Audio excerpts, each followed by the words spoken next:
Let me ask you a really simple question. What would you do with the ability to say the right things in the right order to get anybody to buy anything in your business? How would that change your business if you knew exactly what strangers needed to hear about you, about your offers and your services, and about your programs and products in order to take them from a skeptic who's interested and curious and clicked on something to actually paying money, and a lot of money, to solve a problem or invest into a service or an experience? What sort of an effect would it have on your life if you knew exactly what to say? That's what I want to share with you in this video. I want to give you what I'm calling the 4 buying beliefs. These are a series of beliefs that if somebody believes to be true, they have to buy your product or service. You can think about these like dominoes. If you knock over one, you can knock over the next, and finally the big domino of actually purchasing product, a program, or a service.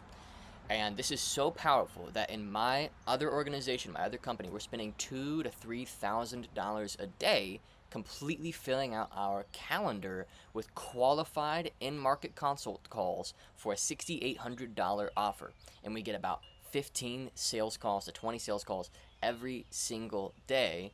And we've got a whole team of people fulfilling on those meetings and selling our program and service. I have other videos that go into our other company. And in this business, my coaching coaches business, helping service providers, coaches and consultants get to 6-figure months, I have about 2 to 4 people sign up for my extremely expensive, relatively expensive, $25,000 one-on-one experience where I help people build out their programs and products and scale them to multi-7 figures. Now look, I'm going to explain these very succinctly and very simply, and I'm not going to waste your time. The first belief is that you understand their pain. Okay, now what does this mean? There's this idea that Stephen Covey relays in his book, The 7 Habits of Highly Effective People, that in order to get somebody to listen to what you have to say, you have to first make sure that they understand that you understand them. They're not going to listen until they feel heard. And in other words, seek first to understand and only then to be understood. Because if somebody doesn't feel understood by you, they're not going to listen to what you have to say. And how do we do this? Well, we use their language to describe their pain. If you can use their language to describe their pain, they assume you at least have a solution that might be good enough, and you have their attention. So in our other company, our ads lead with the exact pain points in the exact way that they would describe it themselves. We use subtle language and things that only people who truly get it would say. And we even use stories that they would relate to help them know that we understand it.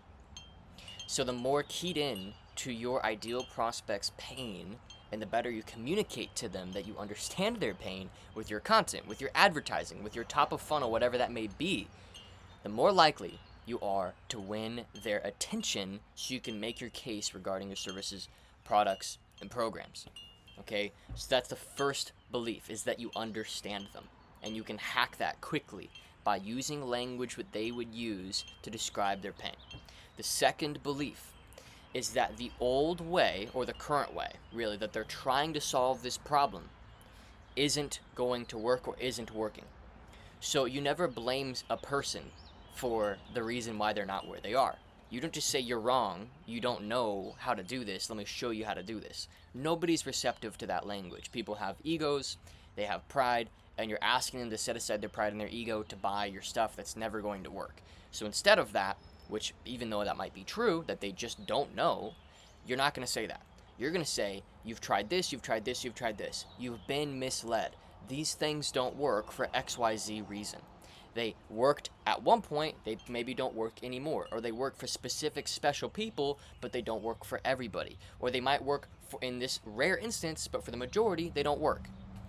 Right? And so you make a case that the way that they're trying to solve their problem right now, or the way that they're trying to get that result right now, isn't going to work and hasn't worked, and it's why they are where they are, is because the methodologies, the philosophy, the strategy, the framework, the whatever that they've deployed to try and reach the outcomes that they desire or solve the pains that they have aren't working. This applies whether you're in B2B or B2C. Doesn't matter if you're selling a business-related service, a coaching program. One of my best clients right now that is rapidly scaling to a 7-figure level helps dads balance being a business owner and a high-performing career professional and being a father.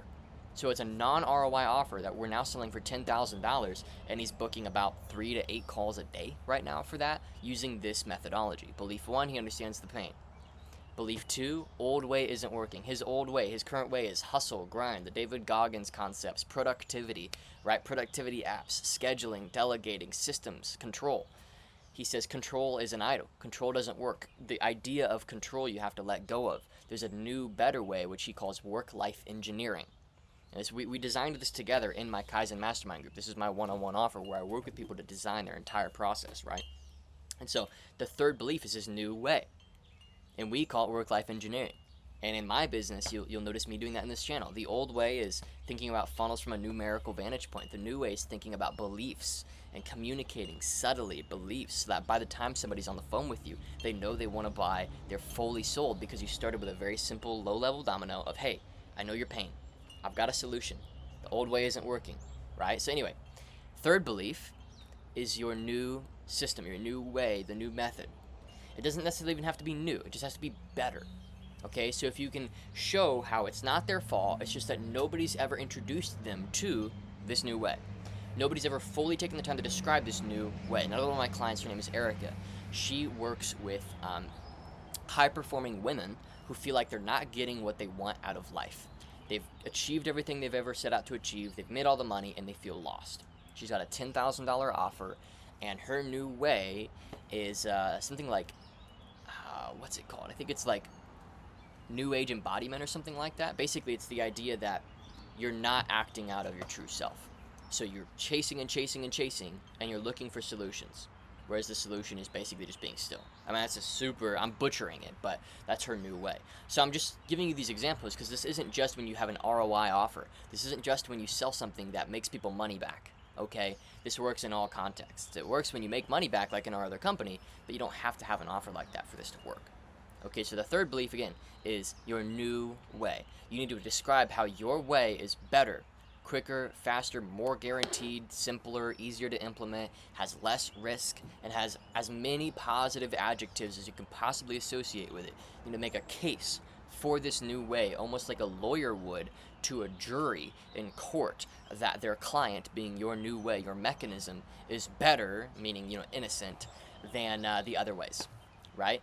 So you need to make a strong case, irrefutable. Give evidence, tell stories, use math, use statistics, use whatever you need to use. In our other company, we use a simple Venn diagram that shows how this opportunity makes a ton of sense right now, right? There's certain economic factors happening, etc., and it's like, look, you cannot refute that these things are happening. These are things that everybody sees, and that's why this is a great opportunity. So you can use Venn diagrams, statistical graphs, you can use stories, analogies, emotional ploys. A great line that I like to use for like opportunity offers, like business opportunity stuff, is like, doesn't matter how hard you row, it matters the boat you're in. And that's a quote from Warren Buffett. So it doesn't matter how hard you work, if you're in the wrong boat, you're not going to make a lot of money. And that's actually quite true for a lot of my viewers here on this channel. A lot of you guys are trying to make a lot of money, but you're just rowing, you're in the wrong boat. You've been rowing, grinding content, grinding sales calls, grinding client delivery, grinding building your team, but your boat's wrong. And the boat of a coaching business is the beliefs. It's the communication. It's the messaging. Messaging is 80% of the work. And when you nail your messaging, you have a free life. You can control your income at will because you know exactly what people need to hear in order to buy your stuff. And it literally feels like unlocking the code behind the matrix. Like you can just make as much money as you want. Okay. Now the fourth and final belief is the format of your offer and whether it believably installs the mechanism into somebody's life or business so that they can experience the benefits. So how does your offer functionally install the mechanism? So they have heard that you understand their pain, so they feel understood by you. They've realized that they've been doing things wrong. That's belief 2, belief 1 and belief 2. Belief 3, that you've got a new, better way. They believe in it now. You've made a case. Now it's time to make a case that your offer will believably install the mechanism. For example, in my other company, for those of you who know, Kingdom Closer Academy, we help people basically move into the online sales arena, work with consulting, information, service-based businesses. It's kind of what we do. We get people out of dead-end sales careers. Like a lot of our guys are like door-to-door sales, solar sales, stuff like that, and we get them into this. A lot of like enterprise sales and stuff, corporate level, super red tape, like no fun, right? Get them into this. And one of the things that they needed to see in terms of format of our offer was after they booked a call, we now send them a 5-minute video that explains exactly how we source these opportunities. That was the question we got over and over again. It's like people are ready to buy, but they just need like proof that we can actually source these opportunities. So I put together a 5-minute video that shows them all the opportunity channels that we've put together so that literally it's impossible not to get a role if you let us train you, so that we don't waste these companies' time with a bad fit. We need to make sure you're good, and then we'll place you.